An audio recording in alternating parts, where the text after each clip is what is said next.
Hello everyone, it is Yupreksha and I welcome you to my channel. And today here we are with the third episode of Dhanda Unfiltered with Mr. Rishabh Agarwal, the founder of Pixel. इससे पहले कि हम आगे बढ़े, let us start with his brief introduction. Thank you so much, Plexa, and thanks for inviting me. And introducing myself, मैं हिंदी में ही बोलता हूँ कि मैंने देखा बाकी दो एपिसोड भी लोग हिंदी में बोल रहे थे, तो मुझे भी हिंदी बोलना चाहिए। तो मेरा नाम ऋषभ अग्रवाल है। मैं पिक्सल रन करता हूँ।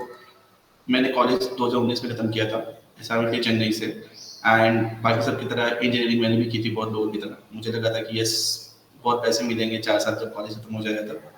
बट डाउन द लाइन जब मैं कॉलेज में था, I started doing internships. I did around like 43 work from internships when I was in second year of my college. From there I figured out a problem कि there is a problem in the market में companies को काम करवाने में दिक्कत होती है जब वो स्टूडेंट्स को इंटर्न एज हायर करते हैं। एंड बहुत सारे प्रोसेस होते हैं, बहुत सारे मैनेजमेंट के काम होते हैं। तो वहाँ से आई फिगर आउट कि कोई प्लेटफॉर्म बनाते हैं जहाँ पर कंपनी का काम हम लोग करवा सकें इन टास्क और प्रोजेक्ट बेस्ड मॉडल। तो वहाँ से हमने पिक्सल स्टार्ट किया। पहले 2 साल हमने व्हाट्सएप पे रन किया, और जब कॉलेज स्टार्ट हुआ, कॉलेज खत्म हुआ सॉरी 2019 में मई में, तब हमने पिक्सल लॉन्च किया। So this is about the my journey in terms of कि कैसे पिक्सल स्टार्ट हुआ। तो पिक्सल स्टार्ट होने के बाद और भी बहुत सारी चीज़ें हुई।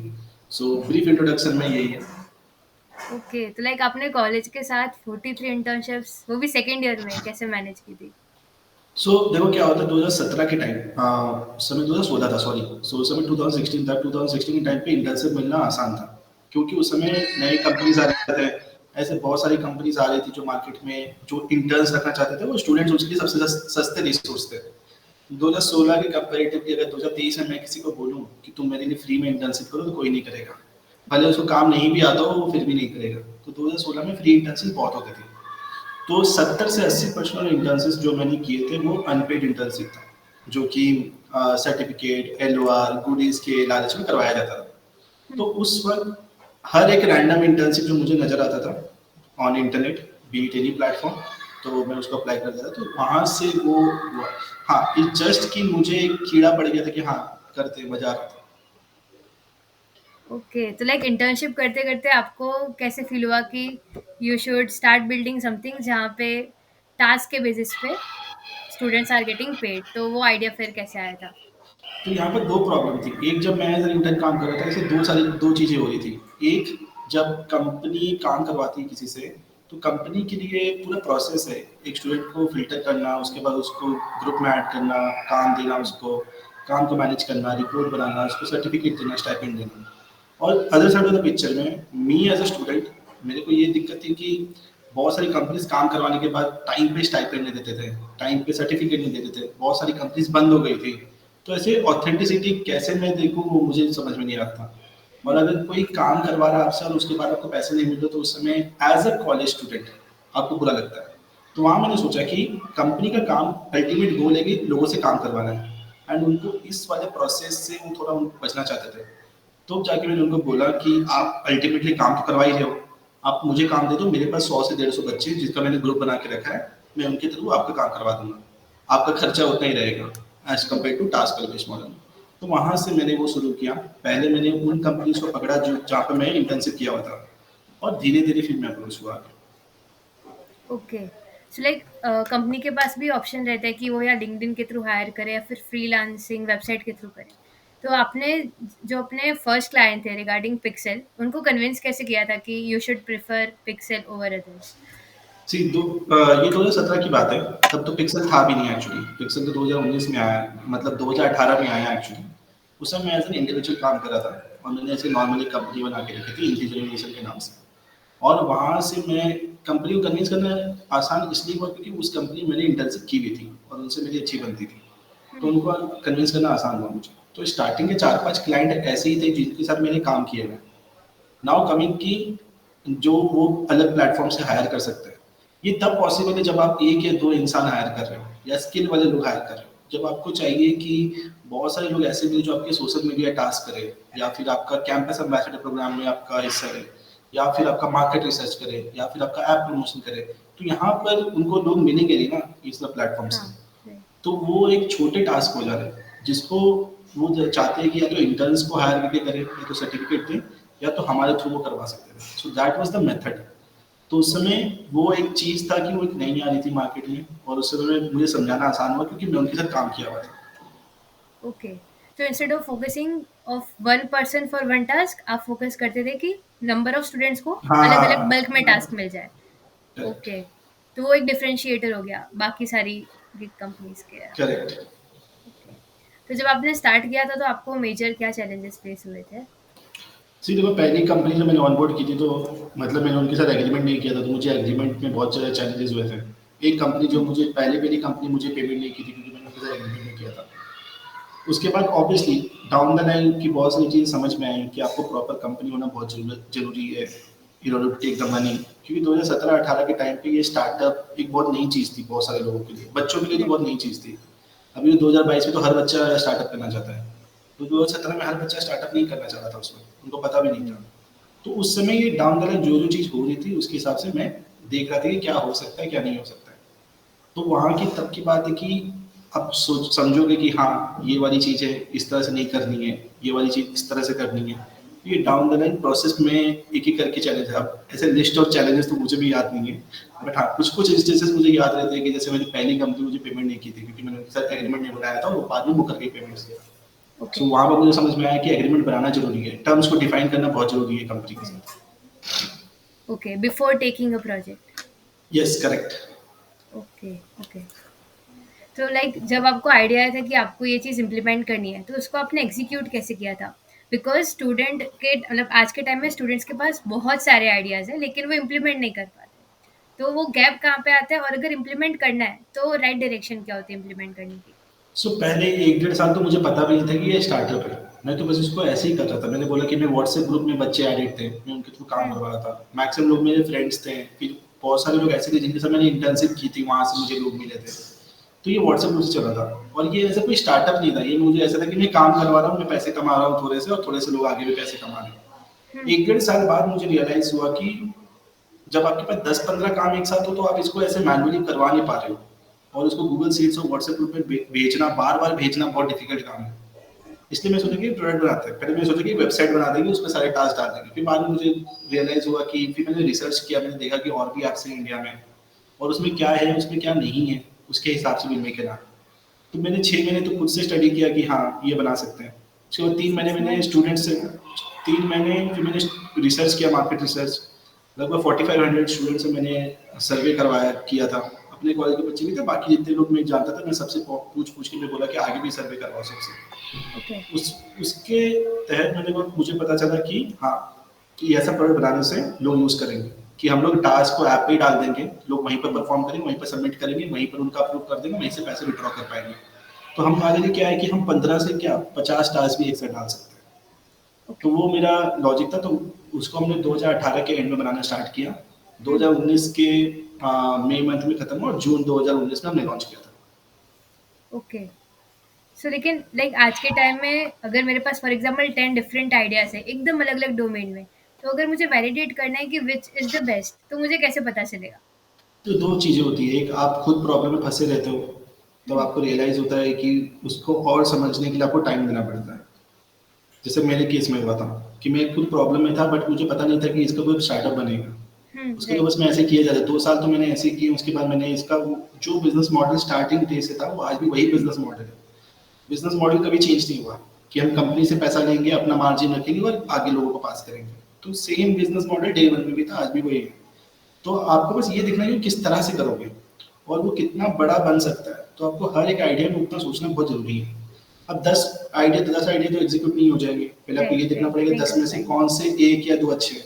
हुँ, उसके हिसाब से आपको चेक करना पड़ेगा, थोड़ा रिसर्च करना पड़ेगा, टाइम लगाना पड़ेगा उसमें, उसके बाद पता चलेगा। That is one. Hmm, second, आप देखते हो कि कोई और दूसरा कोई प्रॉब्लम में है, आप उससे पूछोगे जाकर कि आपको ये प्रॉब्लम हुई। फॉर एग्जाम्पल आप दवाई खरीदने गए, आपको दवाई नहीं मिली अपनी दुकान में और हुँ, आपके शहर में 50 किलोमीटर दूर में आपको दवाई मिल रही है। तो आप जाकर वहाँ पर सोचोगे कि मैं कुछ ऐसा फैसिलिटी बनाता हूँ कि वो इंसान को अगर आज दवाई चाहिए उसको विद इन 2 आवर्स या 3 आवर्स या विद इन 6 आवर्स उसको 50 किलोमीटर से दवाई डिलीवर हो जाए। ऐसा प्रॉब्लम अब हर कोई फेस नहीं कर रहा होगा। हुँ, आप देखोगे कि ये प्रॉब्लम कितना बड़ा है, फिर आप उसके साथ सॉल्यूशन बनाना स्टार्ट करोगे। तो कोई भी आइडिया हो, you need to think you need to talk to people, क्योंकि आप खुद के एजम्पशन से, अगर आप खुद एक प्रॉब्लम पे हो तो आप उसके बेसिस पे आप नहीं बना सकते प्रोडक्ट। आपके प्रॉब्लम के साथ साथ ऐसे और भी लोग होने चाहिए जो आप ये सेम प्रॉब्लम फेस कर रहे हैं। मैंने जैसे कहा कि मैंने 4500 बच्चों से सर्वे करवाया था, चलिए, राइट। मुझे ये जानना था ना कि मेरे अलावा ऐसा कोई प्रॉब्लम और फेस करता है कि नहीं। उस हुँ, समय मैं नहीं था, सिर्फ ग्रुप में 400-500 बच्चे हो गए थे 1 डेढ़ साल में, उनका भी प्रॉब्लम था कि हाँ मुझे हमें सबको पैसे कमाने और इस तरह से, बट हम मैंने उसको एज अ प्रोडक्ट बनाना, वो एक डिसीजन था कि वो प्रोडक्ट बनाने के लिए आई नीड टू सी कि लोग इसको यूज करेंगे कि नहीं करेंगे, और लोग यूज करेंगे तो वेदर वो वैसे ही लोग अवेलेबल है कि नहीं मार्केट में। ओके। तो मतलब आपने दोनों साइड फ़ोकस किया। एक सप्लाई साइड जहाँ से प्रोजेक्ट्स आएँगे और I should say supply side जहाँ से स्टूडेंट्स का कम्युनिटी सुना बेस है आएंगे और और डिमांड जहाँ डिमांड से साइड। कंपनीज आएगी। तो आपने ऐसे बैलेंस कैसे मेंटेन किया था? जैसे अगर कंपनी की रिक्वायरमेंट 200 स्टूडेंट की है और आपके पास पूल 500 स्टूडेंट्स का है, तो आप मैनेज कैसे करोगे ऐसा कि कुछ होता नहीं, 500 का? ऐसा कोई नीड नहीं रहता था एक्चुअली। सी, इसमें ऐसा रहता है कि फॉर एग्जांपल अगर आज हम बोले कि हमें सोशल मीडिया पे किसी एक पोस्ट को, इंस्टाग्राम पे ये वाले पोस्ट को 500 लोगों से शेयर करवाना है स्टोरी पे। अब ओके, मान लो हमारे पास 100 लोग हैं, हम सबको बोलेंगे कि हर 100 में से हर 100 लोग टास्क नहीं करेंगे, वो मान लेते 50 लोग ही करेंगे। हम हर किसी को 10 का टारगेट देंगे कि तुम खुद एक करो, बाकी 9 लोगों से करवाओ। As hmm, simple as that. तो हमें पता चल जाता है ना कि कौन कर रहा है, कौन नहीं कर रहा है, कौन सबमिट कर रहा है, उस हिसाब से हमें आइडिया लगता है। तो ये स्टार्टिंग दिन से, तो ये ऑपरेशन लेवल वाला काम है जो कि हमने स्टार्टिंग से फिगर आउट किया, वो आज भी हम लोग वही करते हैं। अब मान लो हमने ऐप पे टास्क डाला, हमारा टारगेट है 500, हमने देखा 500 सबमिशन आ गए, हम बंद कर देते task. As simple as that. अब तो पूरे ऐप पे है ना, तो हमें जितना टारगेट है उतना टारगेट कंप्लीट हो गया, हम बंद कर देते हैं ऐप में, एक्टिव ओके, इनएक्टिव टास्क को करते रहते हैं। ओके। तो जब आपने स्टार्टिंग में किया था व्हाट्सएप ग्रुप के थ्रू, तो फिर हर एक स्टूडेंट का इंडिविजुअली देखना पड़ता था, वही कि किया कि वही नहीं? सबसे बड़ा दिक्कत वही था कि सबमिशन को मैनुअली सब कुछ देखना पड़ता था, ड्राइव में आता था, कोई मुझे चैट पे भेजता था, या राइट। फिर स्क्रीनशॉट होता था, या फिर सबमिशन कुछ भी, तो एक मैनुअल प्रोसेस था। तो वो इतने बड़े स्केल में हम लोग कर नहीं पाते। हुँ।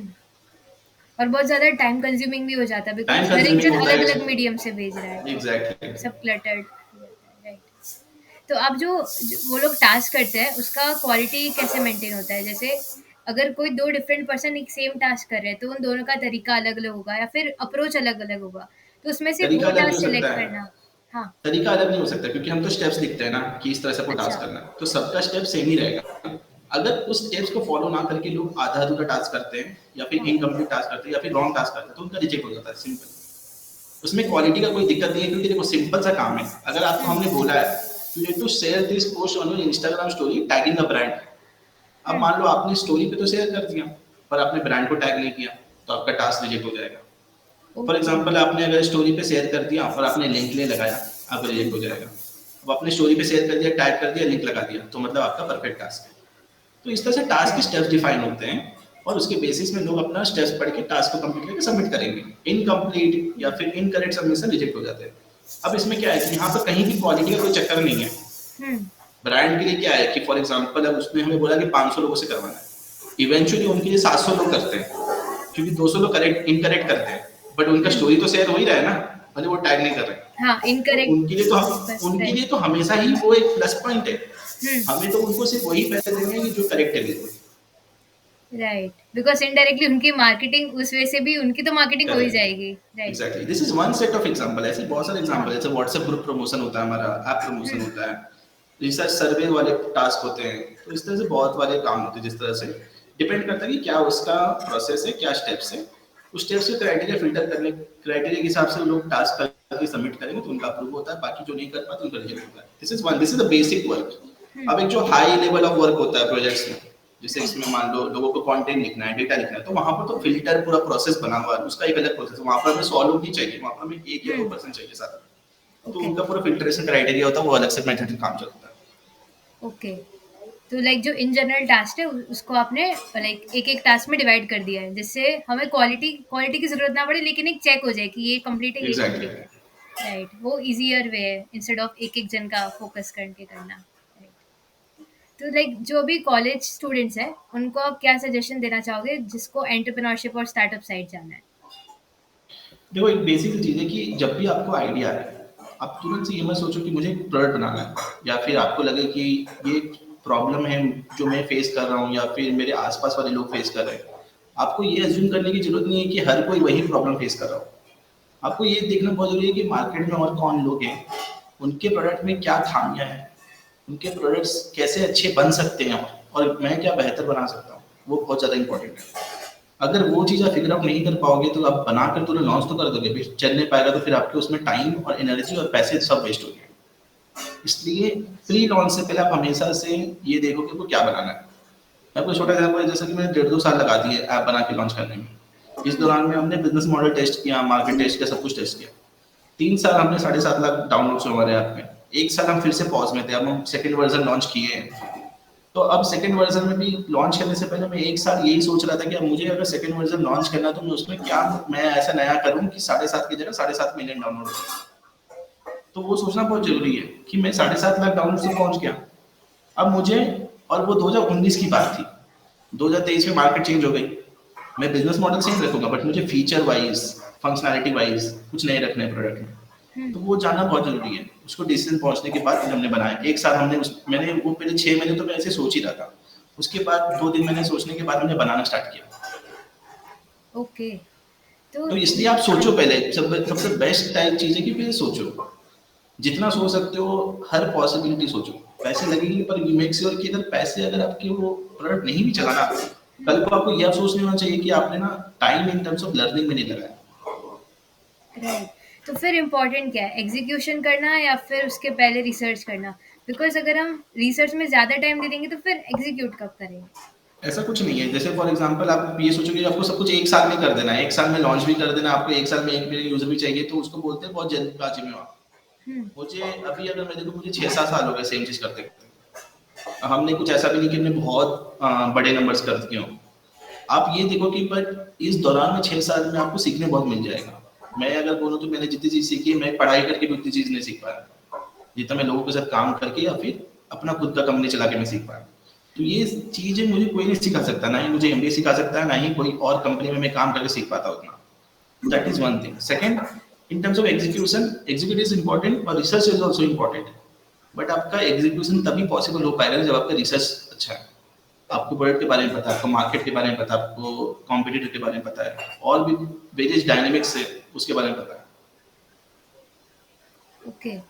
सो लाइक जैसे आपने मेंशन किया कंपटीशन के अराउंड, अगर हम कोई भी प्रोडक्ट लॉन्च करते हैं, मार्केट में ऑलरेडी एग्जिस्टिंग कोई ना कोई कंपनीज़ होती ही है, जो हाँ, उस फील्ड में काम कर रही है और कुछ ऐसी भी होती है जो सेम चीज़ पे काम कर रही है। तो फिर इसका सॉल्यूशन क्या है? या फिर देखो मतलब आज के हमें टाइम पे क्या करना चाहिए? दो 2023 में आप कुछ यूनिक नहीं बना सकते हो। हुँ, अब आपको एग्जिस्टिंग सॉल्यूशन में ही प्रॉब्लम ढूंढ के कुछ बनाना है। हर कोई वही कर रहा है जो ऑलरेडी बना हुआ है। आप उसको ये देखो कि वो प्रोडक्ट क्या कर रहा है और आपका प्रोडक्ट क्या कर सकता है। हर कोई वही करने में लगा पड़ा है। तो आपको ये जानना बहुत जरूरी है कि आज के टाइम पे प्रोडक्ट बनाना एज कम्पेयर टू 2014 में बनाना डिफिकल्ट होगा ही होगा, क्योंकि आज सब कुछ बन चुका है मैक्सिमम। तो आपको ये देखना बहुत जरूरी है कि आपका एग्जीक्यूशन कितना स्ट्रांग रहेगा, आप कितना जल्दी मार्केट को कैप्चर कर पाओगे, आपकी टीम कैसी अच्छी है। अगर आप सिंगल प्रोडक्ट बना भी रहे हो तो आप उनसे बेहतर कैसे एग्जीक्यूट कर सकते हो। ये पूरा खेल वैसा बन चुका है। सिमिलर प्रोडक्ट भी बनाओ, कोई दिक्कत नहीं है एग्जिस्टिंग की तरह, बट आप उसको कैसे हुँ, एग्जीक्यूट करते हो वो मैटर करता है। अब जैसे जेप्टो है, स्विगी है, ब्लिंकिट है, हर कोई है। अब जो यहाँ हुँ, पर सबसे अच्छा एग्जीक्यूट करेगा वो जीत जाएगा। राइट। ये तो यहाँ हर कोई इस तरह से, स्विगी जोमेटो दोनों ही अच्छा एग्जीक्यूट करते हैं, इसलिए वो दोनों साथ साथ चल रहे हैं। हुँ। लेकिन वो दोनों कंपनीज़ और ऐसी सारी सिमिलर कंपनीज़ बहुत बड़े स्केल पे कर रही है। और जैसे करेक्ट। हमारे पास आइडिया है, वो तो एकदम रॉ फॉर्म में होता है, जिसका ना कोई एग्ज़ीक्यूशन होता है, ना कुछ प्रूफ ऑफ वर्क होता है। तो स्टार्ट अगर हम करते भी हैं, उससे 100 स्टेप्स आगे वो सारी बड़ी कंपनीज़ हैं, जिनको तो फंडिंग मिल चुकी है, आपको ये एस्टेब्लिश्ड है। देखना बहुत जरूरी है, इस केस में आपको ये देखना बहुत जरूरी है कि आप जिस मार्केट में घुस रहे हो उसमें कौन अवेलेबल है अभी, हुँ, और वो जायंट्स है कि वो कितने बड़ी कंपनी है, कितनी छोटी कंपनी है। तभी आप देखो, अगर आप सोचो फॉर एग्जांपल आज मैं वापस स्विगी जोमेटो बनाने जाऊंगा तो मुझे बहुत पैसे लगेंगे। बट मैं स्विगी जोमेटो को अगर मान लो फॉर एग्जांपल यूटेंसिल्स देने जाऊंगा तो मैं शायद कॉम्पीट कर पाऊंगा, या फिर उनको मैं पैकेजिंग मटेरियल्स या कुछ देने जाऊंगा तो फॉर एग्जांपल, तो मेरे कॉन्टैक्ट्स होंगे तो मैं उनको वो दे सकता हूँ, सप्लाई कर सकता हूँ। आपको ये राइट, देखना जरूरी है कि एग्जिस्टिंग बिजनेस में आप क्या सपोर्ट कर सकते हो और उससे कितना बड़ा बिजनेस बना सकते हो, और उसमें कितना कम मनी इन्फ्यूजन कितना कम लगेगा और कितना जल्दी आप मार्केट कैप्चर कर पाओगे। अब आपको स्विगी जोमेटो जैसी मार्केट कैप्चर करने में आपको सालों लगेंगे और करोड़ों पैसे लगेंगे आपको। राइट। तो आपको इसलिए तो रिसर्च जरूरी है ना। 2014 वाली रिसर्च और 2023 वाली रिसर्च अलग होगी। उस समय तो लोग सॉल्यूशन बनाते थे, अभी वो सॉल्यूशन बना भी रहे तो ये देखना बहुत जरूरी है कि बाकी लोग क्या बना के रखे और उससे आप कितना बेहतर, अच्छा और ऐसा बना सकते हो कि बाकी लोग आपको किल ना करें। और वही जो सेम एलिमेंट हमने खुद से डेवलप किया सॉल्यूशन के अंदर प्रॉब्लम ढूंढ के, अगर ये बात उनको भी पता चल जाती है तो फिर वो भी एग्जीक्यूट कर सकते हैं। कर सकते पर हैं, जो करने से तो पॉइंट था सब वो कुछ, चला गया। एग्जैक्टली करने से हर इंसान कुछ ना कुछ कर सकता है। राइट। बट आपका पहला चीज है कि सबसे बड़ी चीज है कि आप एग्जीक्यूट कैसे करोगे। आज के टाइम पे अगर कोई एक तरह का ब्रांड 10 कंपनी चला रही है, बट हम्म। उसमें कोई 10वां ब्रांड ऐसा होगा कि जो नीचे में और जो फर्स्ट ब्रांड हो जो ऊपर में, और सबकी सेम प्रोडक्ट है, सबकी सेम टीम है, सबको फंडिंग है, बट वहां पर फिर एक ही चीज मैटर करता है, एग्जीक्यूट कैसे करोगे। एग्जीक्यूशन। हाँ, like execution in terms of what, कैसे मतलब? कि आप कितना जल्दी मार्केट को कैप्चर कर रहे हो, किस तरह से कर रहे हो, आप क्या सर्विस प्रोवाइड कर रहे हो। आज के टाइम पे फॉर एग्जांपल B2B B2C में या फिर मान लेते B2B में सबसे बड़ा मैटर करता है आपका सर्विस, और B2C में कस्टमर एक्सपीरियंस। आप ये दोनों चीज को मेंटेन करके चलोगे तो ऑब्वियसली आपका बिजनेस इंक्रीज होगा। आज के टाइम पे अगर मैं अपने बिजनेस को रिप्लाई ना करूँ टाइम पे, जो मेरे साथ काम कर रहे हैं तो मेरे साथ काम नहीं करेंगे, वो किसी और के पास चले जाएंगे। सिमिलर तरीके से जो हमारे यहाँ पे ऐप पे टास्क कर रहे हैं उनको मैं टाइमली उनका टास्क अप्रूव ना करेंगे हम लोग तो वो हमारे ऐप से चले जाएंगे। तो हमारे अलावा बहुत सारे ऐप्स हैं मार्केट में, बट हम फिर भी तो जिंदा है ना, वो भी विदाउट फंडिंग के। तो आपको ये जानना जरूरी है कि जरूरी नहीं है कि आपको हमेशा पैसे ही जिता सकता है या फिर कोई बड़ी कंपनी आपको आके खा जाएगी, ऐसा कुछ नहीं होता है। आप रहो, आप ये देखो कि आपको, और ये भी नहीं है कि आप हर कंपनी को आप 100 करोड़ की कंपनी बना दोगे। हाँ, पर आपको 5 करोड़ की 10 करोड़ की कंपनी भी बन सकती है, और उसमें भी आप सीखोगे। तो वो आपको पता चलेगा आप जब करना स्टार्ट करोगे। इसका कोई भी सही आंसर भी नहीं है कि किस तरह से एग्जीक्यूट करोगे, ये करने में पता चलेगा, और किस तरह से करते हो वो हमेशा मैटर करेगा। ओके। मतलब एग्जीक्यूशन भी मैटर करेगा लेकिन बैक्ड विथ रिसर्च, सिर्फ ब्लाइंडली एग्जीक्यूट करेंगे तो एग्जैक्टली। नहीं काम करेगा। राइट। एंड एक बहुत इंटरेस्टिंग चीज मुझे ये लगी कि जो एग्जिस्टिंग सॉल्यूशन है उसमें प्रॉब्लम निकालना।